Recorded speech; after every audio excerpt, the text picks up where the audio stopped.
Hospital reporters, pride and dignity, stop the New World Order, welcome to Panmo TV, and welcome to this, yet another reply video to Steve Mumbling.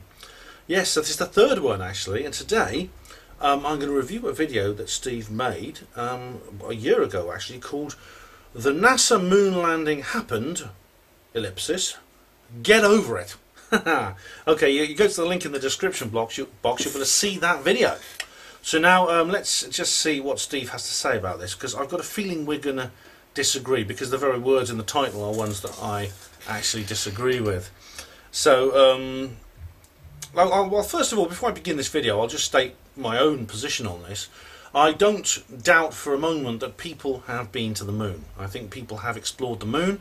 People from Earth have been to the moon. In fact, they've been there very regularly, and they have been going there probably since at least the late 1930s.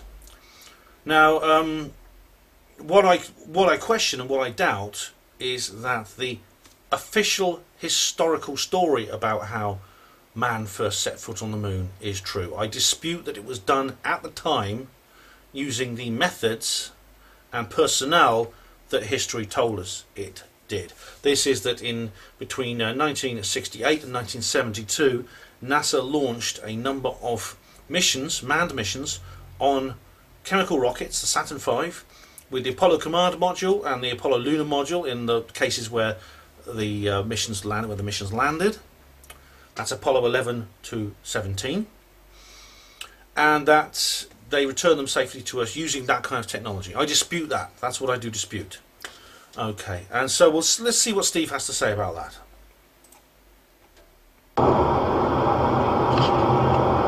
Steve's in his car again. I think this time he's turned the camera towards his own handsome face, and as I said, he does look an awfully lot like Richard Dolan, and I think that's a possible conspiracy theory there, you know.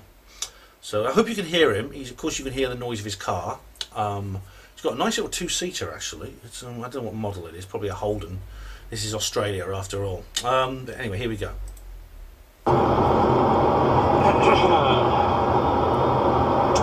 I can't believe there's still people out there that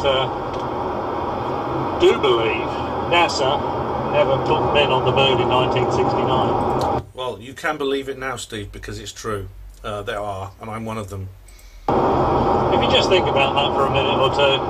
I've thought about it for years. And you've got the Russians and you've got the Chinese that would have been monitoring that mission every step of the way. Yes, they were. But the Russians, I mean, this is often what skeptics will say. They'll say, well, the Russians in particular in those days, was the only other nation in the world at that time that had the ability to actually rumble the Americans personally, because they had their own ability to reach the moon. And I think Steve's going to say a few more words about that, but I think I'll explain to you why that's not a reason to think that the moon landings were real. To the moon and back. And the Russians certainly would have had the technology to be able to tell. They did. Just by looking at the radio signals and looking at the phase shift on the radio signals. I know Richard Hall is an electrical engineer, he should understand that. He's talking about old RDH, yeah, Richard D. Hall, who's spoken about that. Well, yeah, he is an electrical engineer, that's true. And also, of course, the Russians could have sent their own craft up. If they were really that suspicious, they could have sent their own rocket there to see, or even their own astronauts. I think they were working on a manned lunar mission, in order to see what was actually going on. And of course, because this was the Cold War, wasn't it? And that the Soviet Union and the Americans were locked in a bitter power struggle. It's the space race, it's the Cold War, it's about world domination, it's about the nuclear arms race, etc. Because of that, then the Russians would, definitely, without any fail, they'd have gone in front of the world media and they got in front of the world's media and they said, the Americans are lying to us. They say they got to the moon and they didn't. They say they've caught up in the space race and they didn't. They are lying. Therefore, we are going to expose them. They would have done that, wouldn't they? Well, perhaps not. I'll let Steve carry on a little bit more because that's a big, long, complicated subject. I want him to present his full case before I explain to you why I think that's false. It really surprised me when I saw he did put a video on his channel about the Maddie McCann case. Now, I should say to Steve and many other people that if you go to Hapanwo Radio, not Hapanwo TV, you'll find I've done a number of interviews with someone called Marcus Allen, and I'm going to do another one with him this year actually because it's the 50th anniversary of Apollo 8. He is a very, very interesting chap to explain this whole concept. He really is. He had a statement analyst look at it. I thought that was quite interesting. I watched all 3 parts of that, and I think that the statement analyst probably nailed it, to be perfectly honest. But what I found really disappointing was... Now, that is, I do recommend, this is a separate subject, but Steve, I'm glad you are impressed by Richard's work on the Madeleine McCann case, because that is extremely suspicious about what was done with that little girl, and the parents are lying about it. Right at the end, Richard Hall said, would you look at some statements made by the astronauts that went to the moon to see if they're being deceitful or something like that? Yeah, this is, what's his name? I forgot the name of the guy, but he's he's a chap that who worked. I think he worked for the FBI, and it's very, very interesting what he did. Yeah, I can't remember what's his name. I don't know. I'll have a look down here. It's Peter Hyatt. That's it, Peter Hyatt. I think he worked for the FBI. And Richard Richard worked with him, went basically paid him a visit and interviewed him because he wanted to get his view of what the people were doing about Madeleine McCann, the Madeleine McCann parents, in the news clips when they were interviewed and the various police statements they made. He wanted to analyse that to see if he could pick up any deception going on, right? And he did, and he said no, the McCanns are lying. They're lying about the death of their daughter. But then Richard showed him the famous press conference after Apollo 11 came back down to Earth. There was a press conference. Neil Armstrong and Buzz Aldrin and Mike Collins, I think that's his name. He's the one who stayed up in the command module and missed the party, didn't he? Yeah. They did like a press conference. And I remember Patrick Moore was in the audience and he was really enthused. And Richard asked Peter Hyatt to examine this one as well. So what do you think about these? Analyse their statements. And well, it's quite amazing. But I'll let Steve tell you about it. The way he phrased the question was almost as though he was embarrassed to ask it. And I'm not surprised, because he should know that the Russians would have had the technology to monitor that mission all the way to the moon. They would have had. We're coming full circle. We're going back to the Russians. But is Steve going to say? Steve, are you going to tell your viewers what Peter Hyatt actually said about that Apollo 11 lunar mission press conference? Technology to listen to the astronauts on the lunar surface. They would have been able to tell by looking at the phase shift of the signals if they were moving around. There is absolutely no doubt that NASA went to the moon. They put Neil Armstrong, Buzz Aldrin on the moon, 20th of July, 1969, just as advertised. And I look around and there's so much of this conspiracy theory. Are you going to say nonsense, twaddle, or rubbish? Crap. Oh, crap. Okay, so we got another word from the thesaurus. But Steve, are you going to explain exactly what your point is here? About it being filmed in Nevada. I just can't believe there are people out there. Well, there are. That believe that. It's just. Well, why are we wrong? Now, he's rambling now. Look, Steve, we're 2 minutes into this video. It's a 6-minute video. You can explain to us where we've gone wrong. I mean, apart from your view on the Russians and about the Russians monitoring it, you can explain to us where you think we've gone wrong. It's crazy to me. So just think about it. And if they wanted to fake it, there'd be so many people that would want to reveal that fake. It would be all over the internet. The Russians would be saying it's a fake, the Chinese would be saying it's a fake, they never went. You know, you get these clowns like Michael Shrimpton, is it, the lawyer? Michael Shrimpton, yes. Michael Shrimpton. Oh, right, yeah. He's Michael Shrimpton is a solicitor, and he's... Yeah, well, Miles finds it more convincing than I do, I must say. But Michael Shrimpton, well, basically the Germans did it. If something bad happens to the world, it's the Germans. All right, and it's really quite remarkable listening to Michael Shrimpton talk, because I mean he's a brilliant, very very intelligent man. He's very very eloquent, and he sounds like he has a case, and he's written a book. But I can't remember what he actually said about the moon landing, so I'll let Steve tell us. He's, you know, he says, oh, I just went up there and it went round and round. You know, the only radio telescope capable of tracking it's at Goonhilly Downs, or it was in America or wherever. So no one else knew. Absolute rubbish. Absolute, unadulterated. Well, that is actually true. But that's what Shrimpton said. It wasn't just one radio telescope. I'll let carry on. Garbage. I mean, interestingly, I don't know if Steve, I'll mention this if you don't, Steve, but Steve's an Australian. Seeing as you're Australian, have you seen a film called The Dish? Now, it's a film I saw actually when I was in Australia. I'm staying with my brother, and it's like a comedy film, I suppose, but it's a historical film about the Parkes Radio Observatory. Sam Neill stars in it, and it's about the role that the Parkes Observatory played in the Apollo missions, and about how a lot of these transmissions that allegedly came from the moon only got to Earth because the Parkes Observatory picked them up.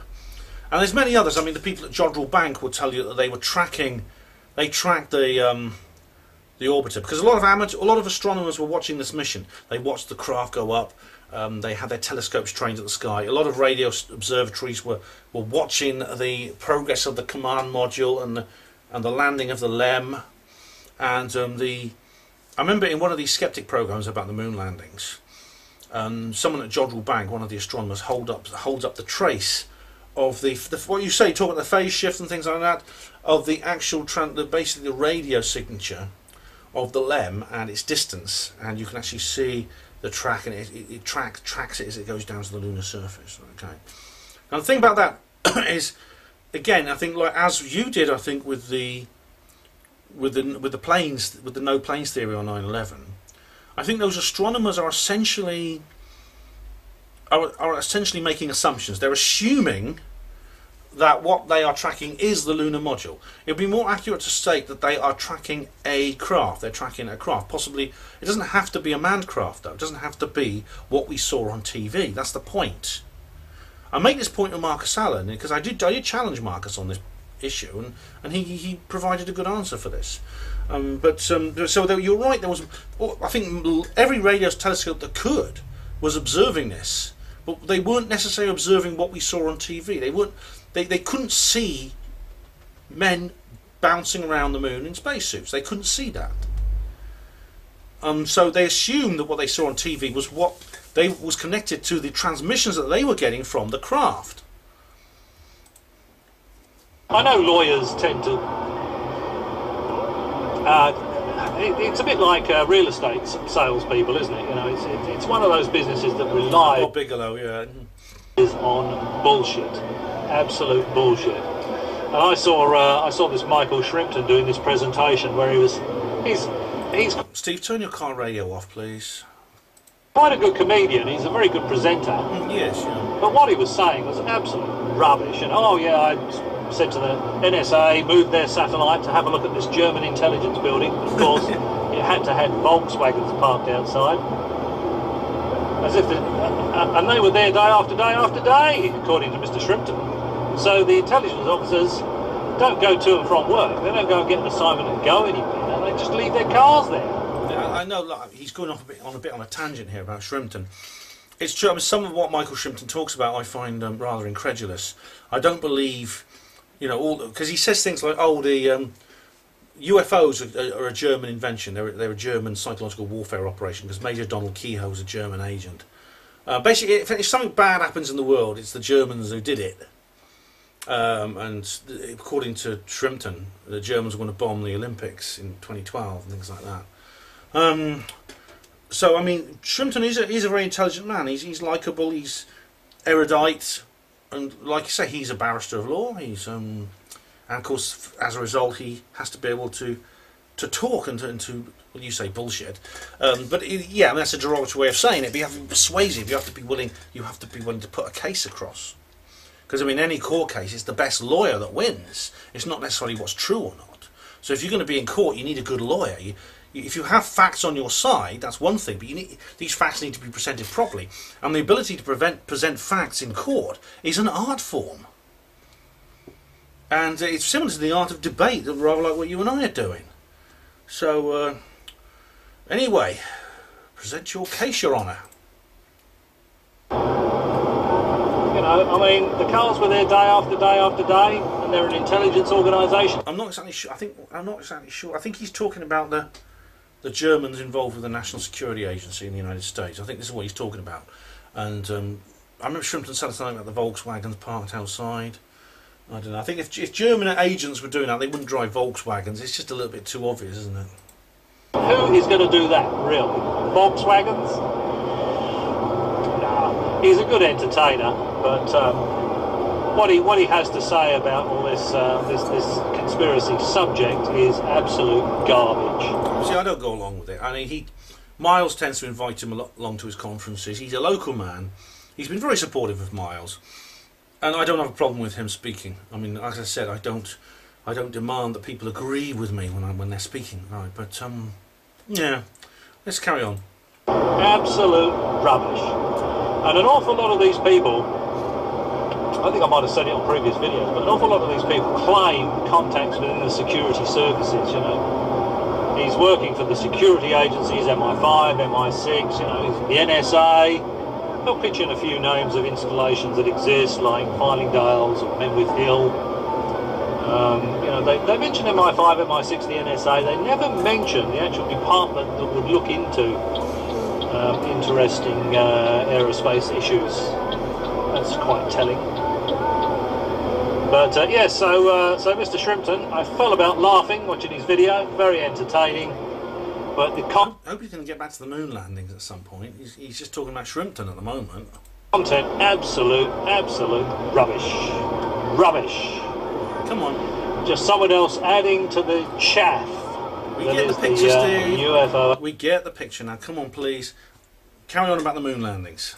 Aliens subject. It's a great shame, really, that there's these people out there that will quite happily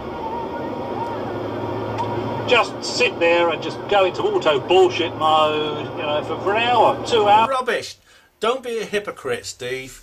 You know very well, right? If it wasn't for people like us, you wouldn't have nothing to make videos about, all right? You enjoy it. You said it yourself. It's entertainment for you. Come on. Be honest. You love it. You love doing these things. You love making videos about how awful and how stupid people like us are.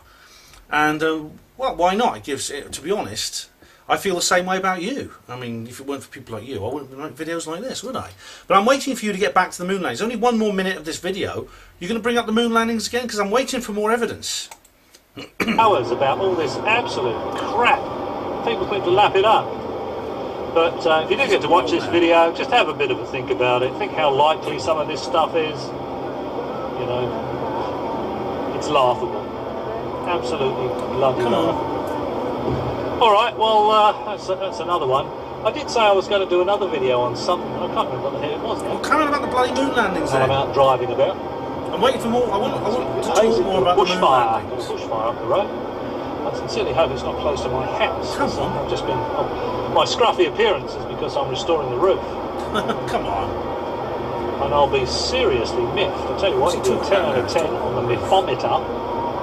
If after this, it's taken me 3 weeks so far, if after all this work my house burns down, I'll tell you. Come on, I see. He's talking about... Alright, well, thanks for watching. Maybe I'll catch it up with another video if I think of something else to have a video. You will, I'm sure you will. I'm sure you will, Steve.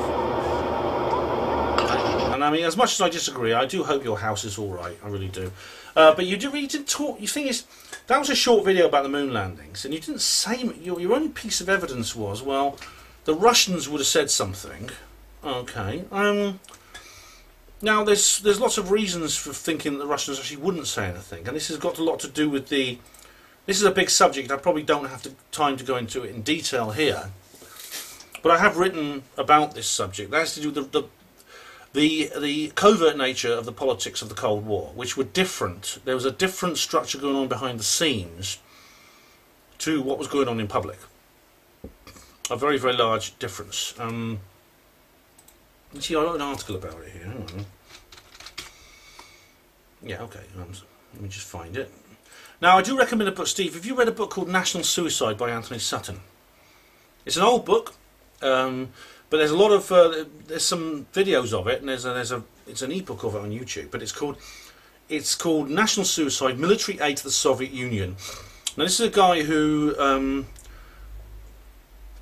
Yeah, he's been denounced as a conspiracy theorist and stuff like that. He wrote a book, an earlier book called Wall Street and the Bolshevik Revolution: The Best Enemy Money Can Buy. And he's covered this relationship between the USA and the Soviet Union from... Hang on, I'll just find a better hour. I'm just going to... I'll explain what I'm doing in a minute. But I'm just going to get, like, go to my archive. There we go. The reason is because I want to provide a Word document now. The reason I want a Word document is because then I'll get a little bit more light, because I'm reading off her Panmo Voice blog. I'm reading off the Panmo Voice blog on my screen, which creates a big black box. It's black, and then you can't actually see it. Word can't. Oh, here we are. Here we are. National Suicide by Anthony Sutton. Yeah. So now you have a Word document there, which is white, so you get more light on me. You see, so it's I can even read, because I'm sort of reading. Basically I've got an article about this, so I can do this and I can basically study the notes here like that, or I can do it like that, and I prefer it like that because you get more light. Okay. So yeah, I'm sort of reading off the screen kind of here, but basically it's basically because I haven't got this information to hand, but. Basically, what happens is Sutton looked behind the scenes. He was focusing on this relationship between the United States of America and the Soviet Union, from its foundation in the 1917 Bolshevik Revolution to the contemporary time of his writing. Now, his study goes back to 1958 because he came across an obscure report by Leon Trotsky. Now, Leon Trotsky was the head of the Red Army during the Russian Civil War. He was the right-hand man of Vladimir Lenin, leader of the revolution. And Trotsky had to flee, actually, when Stalin came to power. And he was actually murdered by the KGB in 1940. Someone hacked him to death with an ice axe. And now what this document by Trotsky revealed is that the USA had provided the Soviet Union with foreign aid during the 1920s, not just to involving the state directly, but the brokering of development deals between the Soviet regime and American businesses. And Sutton actually concluded, it was an astonishing conclusion, considering this was in the middle of the Cold War, that if the Soviet Union would not have been half as successful as it was, and indeed would probably have collapsed within a few years had it not been for this American assistance. Now you can forgive the United States for not anticipating the emergence of the Soviet Union as a superpower, even though that would not explain their pre-World War II actions. But Sutton then discovered more information. This has happened. The American and Western support for the USSR resumed after World War II during the Cold War. Indeed, during the McCarthy era, when everyone was terrified of the Red Menace. And he gives some examples here. Soviet merchant ships were built in the West. Military jet aircraft used by the Soviet Union had BMW, General Dynamics and Rolls-Royce engines. The Ford Motor Company set up a plant in Russia, and it bought trucks which were used by the Red Army and were also sent by the Soviet Union to North Vietnam and North Korea as part of their support for the socialist regimes in those nations, and indeed the resulting wars. And that is tragic and criminal. It meant that American troops in Korea and Vietnam were being maimed and killed by American-designed and American-funded munitions. Because it's not just the trucks, it's all kinds of material that were actually there. And And he says it gets worse. The US assistance was involved in creating the new Soviet Union's nuclear deterrent. And this was the shadow of the bomb which half the world lived in constant fear for over 40 years. And this, he discovered that this armament and development was implemented by all the White House administrations, both Democrat and Republican. And guess what name keeps coming up all the time? Henry Kissinger. Yes, that guy as well. That immortal globalist powermonger. When's he going to bloody die? What is he now? 95, 96? To think that people, you get Michael Jackson, David Bowie, George Michael, Carrie Fisher, all these really good, good people. They die in their late 50s and early 60s, and these scumbags just used to linger on like a bad smell forever and ever and ever. It's like a Billy Joel song, only the good die young. But it's incredible revelation considering the propaganda during the Cold War, the goddamn commies and stuff like that, and then the space race. Now, Sutton doesn't actually mention the space race specifically, but it is almost unthinkable that along with all these other secret machinations, that the American aid would not have stretched to the space race. And indeed, the Russians had their own secrets, and Mark Sallen makes this point, including possibilities that they faked some of their own achievements. Now, this is very important because in the first decade of the space race, I think it's fair to say that the Soviet Union had a decisive lead. They were getting all the first. They got the first rocket up, they got the first dog up in space, they got the first man in space. They got all the major firsts were being carried out by the Soviet Union. And then along comes Apollo and it all changes. Then the Americans are back in the game.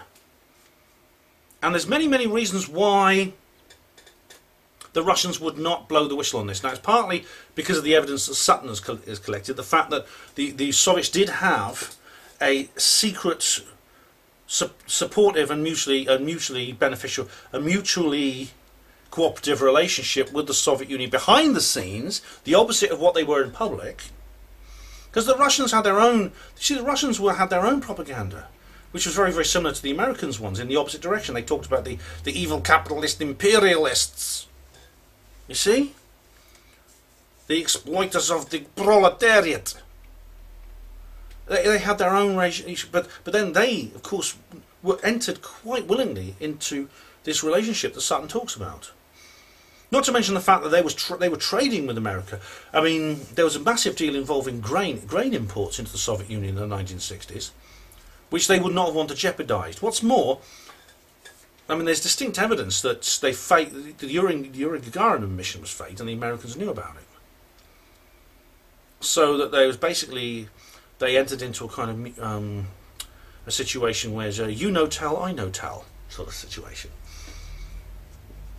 And it was also in the interests of both nations for the space race. In terms of you've got to realise the space race was not just about technology and about space exploration. It was about politics, and it was about culture, and it was about psychology. And the thing about it is, I mean, it was important for propaganda purposes. Firstly, that each side wanted to be seen to be ahead. That was important, but not so far ahead to the point that it became a bit of a one-horse race. There was a tortoise and hare situation here. I mean, after Russia got the first man up in space, got the first rocket up with Sputnik, got the first man up with Yuri Gagarin, apparently, then they there's really not a lot apart from the moon. There's not really much else you can do. You can get various endurance records or altitude records and things like that. But that's not really exciting, is it? I mean, that's not something that your average, Joe Sixpack, as they say in America, would actually want to sit in front of his TV and like gawp at. The moon is the next thing, and I think it's quite a lot possible that the Soviets actually gave the Americans the moon, even though it wasn't real. They allowed the Americans to have the moon because it allowed them to catch up, and so that there was renewed interest in the space race, which may have been declining a bit. But it could have been. I think it's quite possible that the Soviet Union, but before the moon landings, alleged moon landings, were becoming the victims of their own success. They'd essentially won the space race, It wasn't just they were winning it; they'd won it because there was there was nothing else. There was no other finish line to really get to apart from the moon landings. And for the Americans to get to the moon meant that the race was on again, and that both sides had to up their game, and it would have made perhaps budget allocations easier. That's another possibility. That's another possibility. But I'll just give you. This is a big. I mean, I'll just give you another example here of. Here we go. I don't want to bring up issues that Steve brings up, because I don't want to bring up issues that Steve brings up and then doesn't, because Steve really hasn't presented any extra evidence. There's a lot more I could tell you. There's a lot more I could bring up with this. I think, but Steve, you know, I can't reply to everything because Steve has only really made one point in that video, which is the Russians would have told everyone. The Russians would have done it. The Russians wouldn't have let America get away with it. But I've explained to you how they would. But there's all kinds of other things I could say. I could talk about the rocket technology, about how, you know, there's all kinds of problems with the designs of the rockets and the lunar module, stuff like that. There's the photographic evidence, like the TV images from the moon, and the photos that were taken look like they're like studio productions. There's the problem of radiation in space, the Van Allen belts, these big, massively, highly charged belts of radiation around the Earth, which they weren't, when the Apollo mission was being planned, no one was sure how big they were or how far they went. And then there's other issues as well, cosmic rays, all kinds of stuff, and there was a motive. If anything had gone wrong and an astronaut had died in space, it would have been a massive disaster, a massive national disaster. And luckily, there was only one mission where anything really major went wrong. It was Apollo 13, which is incredible. It's an incredible success rate. So the Americans had a motive to fake it, and the Russians had a motive not to blow the whistle for various reasons, some of which I've gone into now. And there's a lot more I could say about this, and I won't, because Steve really hasn't said much about it, to be honest. I do recommend going to Hapanwo Radio and listening to my interviews with Marcus Allen.